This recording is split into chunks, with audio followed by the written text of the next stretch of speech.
abantu nga balina ssente ekibakakatako ku famire zammwe kubayamba, Allah bwakusitula kubayamba.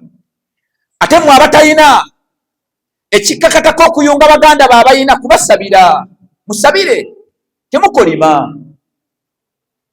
Yatusaddaako oli gwani yaga nti no buli aba ne ssente aba kusaddaasa, yatusaddaaka ssente azisigazeeka, beeraga bwerazi, buli wejjako eno mu kyalo ne yeeraga. Mumusabire mu famire mule muvaamu omuntu. Abantu bano ba mirundi ebiri baba mu famire, famire etambula. Asooka omuntu ng'alina kasente ng'akabawa, mumusabire muganda wammwe. Owookubiri nga yasinga obukulu, mu famire bwe mubaamu n'omuntu nga muwalimu, mwagale omuntu nga muwalimu. Ayinza obutaba muwalimu naye nga apractisinga eddiini. Waliwo abantu bangi bagamba seeka tulina abantu baaluta dda, abantu bagoba mu famire era waliwo yakinguuza ne mugamba era mwe muwulire abaaluta dda mu famire zammwe muwulira.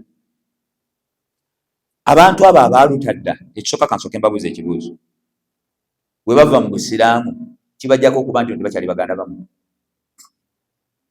wangi. Ekyokubiri, okimanyi mbuno okuluta dda kwabwe oyinza okuba nga gwe wafuuka ensonga. Emikolo mingi mukola emikolo mu famire egy'embaga egyaki nga tewaliwo pulogulaamu y'eddiini.